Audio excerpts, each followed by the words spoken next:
सुप्रभात बच्चों। वर्ग 4 के ऑनलाइन क्लास में आज आप लोगों का रिवीजन क्लास है और आज हम रिवीजन करेंगे पाठ 12।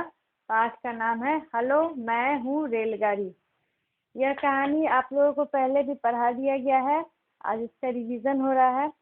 इस पाठ में रेलगाड़ी के बारे में विभिन्न प्रकार की जानकारी दी गई है कि रेलगाड़ी का इतिहास कैसा था, धीरे धीरे उसमें कैसे विकास हुआ, आज हमारे पास किस प्रकार की रेलगाड़ियां हैं और इनका विकास कैसे हुआ। आज हमारे भारत में या पूरे ही विश्व में रेल का जाल बिछ गया है। ठीक है बच्चों, तो आइए इस कहानी को चलिए हम पढ़ते हैं। पहले इसके कुछ शब्दार्थों को हम देख लेते हैं। जलयान, जलयान का अर्थ होता है पानी का जहाज। स्थलीय, स्थलीय का अर्थ होता है जमीन पे, जो भी जमीन पर रहता है उसको स्थलीय कहते हैं और जो जल में रहता है उसको जलीय। वातानुकूलित, वातानुकूलित का अर्थ है एयर कंडीशनड। लीक, लीक का अर्थ होता है एक चीज, एक चीज में कोई चीज अगर हो तो उसको कहते हैं लीक। शताब्दी, शताब्दी का अर्थ होता है 100 वर्षों की अवधि। तो 10 वर्षों की अवधि को हम क्या कहते हैं, एक दशक। उसी तरह 100 वर्षों की अवधि को कहते हैं शताब्दी। आविष्कारक, आविष्कारक का अर्थ होता है किसी भी चीज की खोज करने वाला, खोज करने वाले को क्या बोलते हैं, आविष्कारक। पर्यावरण, पर्यावरण का अर्थ है हमारे चारों ओर जो कुछ भी हमें दिख रहा है वो सभी हमारे पर्यावरण हो रहा है, चारों तरफ का वातावरण। और भाग का अर्थ होता है हिस्सा। तो चलिए हम कहानी को पढ़ते हैं, देखते हैं इसमें रेलगाड़ी के बारे में हमें क्या जानकारी दी गई है। यह कहानी एक रेलगाड़ी के द्वारा अपने बारे में जानकारी के रूप में दिया गया है। हेलो मैं हूँ रेलगाड़ी, रेलगाड़ी सबको हेलो कह रही है और कह रही हूँ कि मैं हूँ रेलगाड़ी। मेरे सफर का मजा तो आपने जरूर ही लिया होगा, पर मेरी कहानी नहीं जानते हैं। रेलगाड़ी में सफर करना सभी को बहुत आनंद देता है। रेलगाड़ी की यात्रा बहुत ही सुखद यात्रा होती है, लेकिन इसके बारे में सभी लोग नहीं जानते हैं। ऐसी बहुत सी जानकारियां हैं जो हमें अभी भी नहीं पता है। चलो आज मैं आपको अपनी कहानी सुनाती हूँ। रेलगाड़ी अपने बारे में जानकारी दे रही है, अपने बारे में कहानी सुना रही है। यूँ तो आपने मेरी कई बहनें देखी होंगी, जैसे सवारी गाड़ी, माल गाड़ी, ट्राम गाड़ी। एक चीज सभी में एक जैसी होती है, हमारी पटरी। रेलगाड़ी की कितनी सारी बहनें हैं, रेलगाड़ी की बहनों के नाम है सवारी गाड़ी, माल गाड़ी, ट्राम गाड़ी, मेट्रो रेल और बुलेट ट्रेन। इन सब में एक समान क्या है, ये सभी गाड़ियां पटरी पर चलती हैं और रेलगाड़ी का इतिहास इसी पटरी में छुपा होता है। हवाई जहाज के उड़ने के लिए क्या होता है, खुला आसमान, और जलयान के लिए पूरा सागर, समुद्र, लहराता हुआ सागर। और जमीन पर चलने वालों गाड़ियों के लिए क्या होता है, सड़क होता है। लेकिन रेलगाड़ी को चलने के लिए क्या चाहिए, पटरी। अब इस पटरी के बारे में भी जानकारी प्रदान की गई है। पटरी को अंग्रेजी में रेल कहते हैं। याद रखिएगा बच्चों, पटरी को अंग्रेजी में क्या कहते हैं, रेल। और इसीलिए इस पटरी पर चलने वाली गाड़ी को कहते हैं रेलगाड़ी। प्रारंभ में बहुत साधारण थी, पर सुधार होते होते आज मैं यात्रियों को बहुत अधिक सुविधा देने वाली बन गई हूँ। पहले जो हमारी रेलगाड़ियाँ थी वह बहुत ही साधारण थी, लेकिन आज तरह तरह की ट्रेन आ गई हैं। एक्सप्रेस ट्रेन हुई, बुलेट ट्रेन, ये सब काफ़ी स्पीड में चलने वाली ट्रेन है। कोई कोई ट्रेन तो इतनी सुविधाजनक है कि आपको पता ही नहीं चलेगा कि आप ट्रेन में बैठे हुए हैं।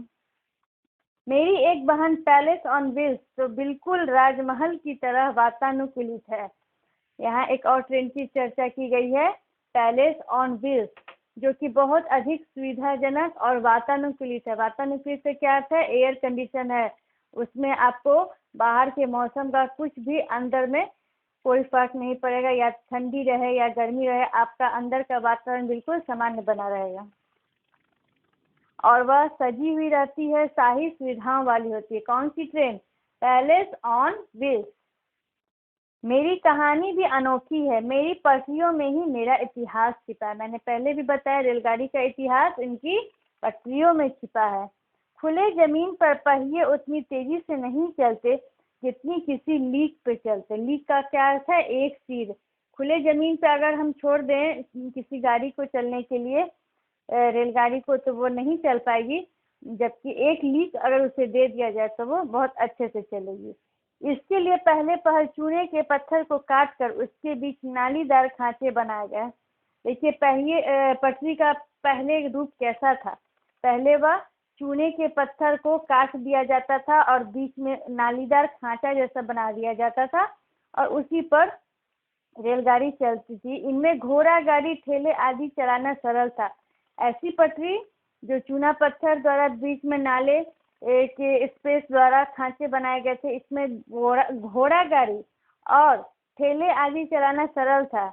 आगे चलकर किसी ने जमीन में धंसी रहने वाली लीक या खांचे की जगह ऊपर उभरी हुई रहने वाली ऐसी लीक बनाई।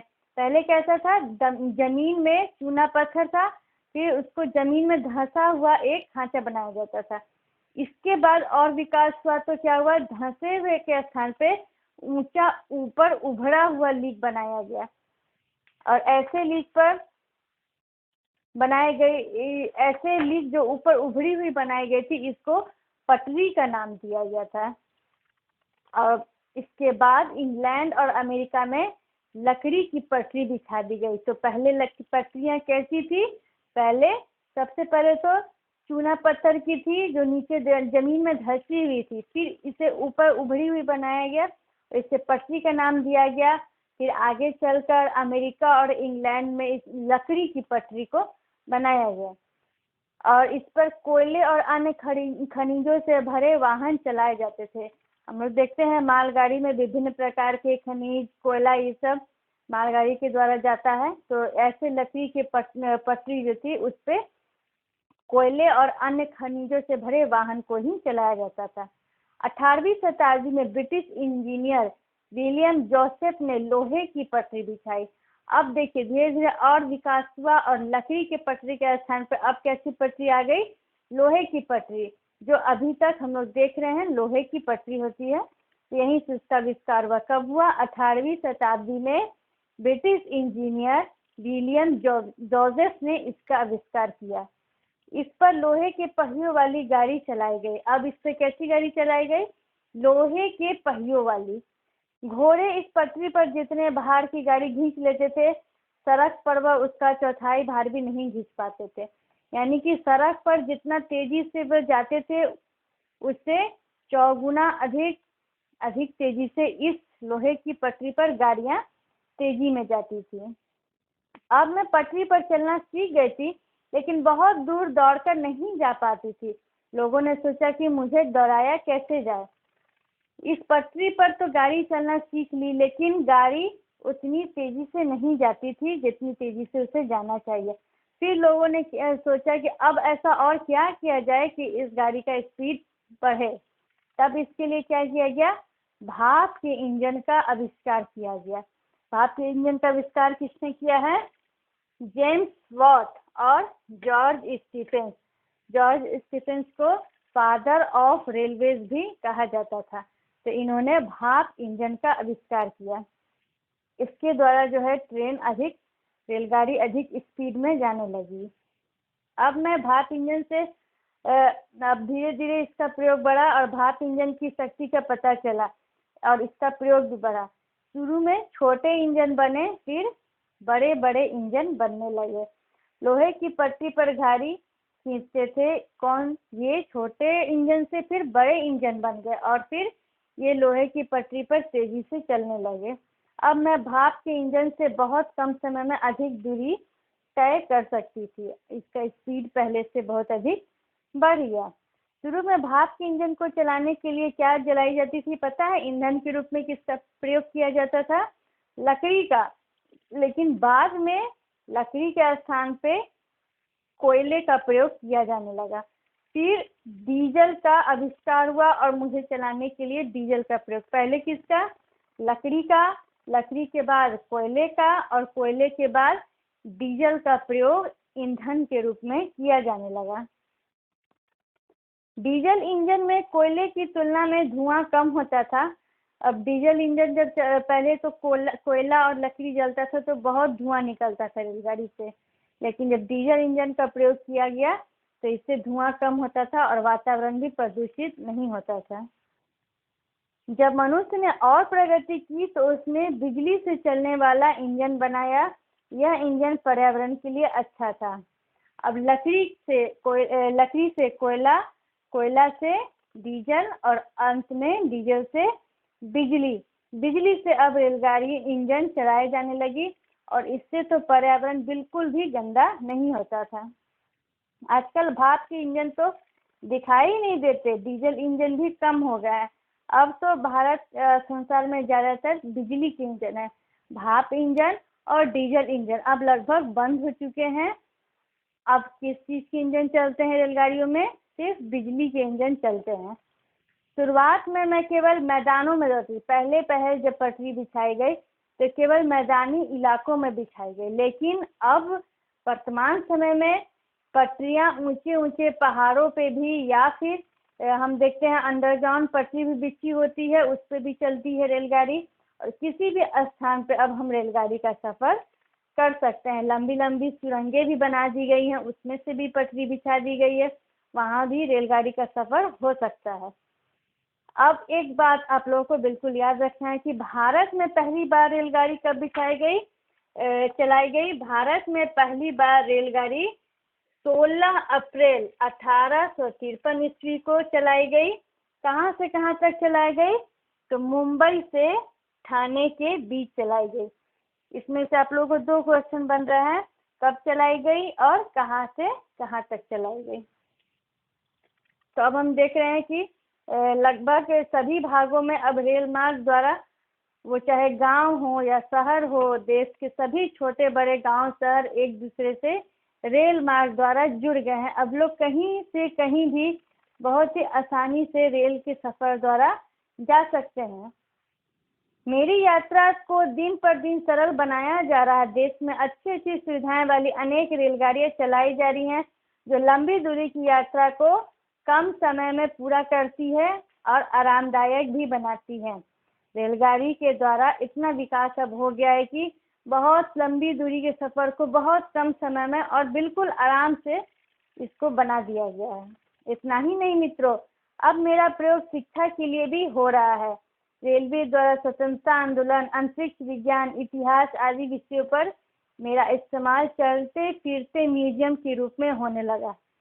तो रेलगाड़ी का प्रयोग हम देख रहे हैं कि शिक्षा के क्षेत्र में भी हो रहा है, किस तरह से? चलते फिरते म्यूजियम के रूप में हो रहा है। और अब हम देख रहे हैं कि कोलकाता, दिल्ली, जयपुर, चेन्नई में एक विशेष प्रकार की ट्रेन चला गई। ये जो मेट्रो सिटी है, ये सब में कौन सी ट्रेन ज़्यादा प्रयोग किए जाते हैं? कौन से रेल? मेट्रो रेल, जिसकी गति इतनी अधिक होती है कि हम चंद मिनटों में कहीं से कहीं भी पहुंच जाते हैं और इससे हमारा सफ़र बहुत ही आरामदायक हो गया है। इससे लोगों की समय की काफ़ी बचत होती है।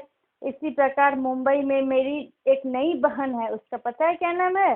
नई बहन का अर्थ है एक नई प्रकार की ट्रेन, उसका नाम है मोनो रेल। और यह मोनो रेल भी बहुत तेज गति की ट्रेन है। अब सबसे तेज चलने वाली रेलगाड़ी का नाम पता है आप लोगों को बच्चों? सबसे तेज चलने वाली रेलगाड़ी हमारी बुलेट ट्रेन, ये सबसे तेज है।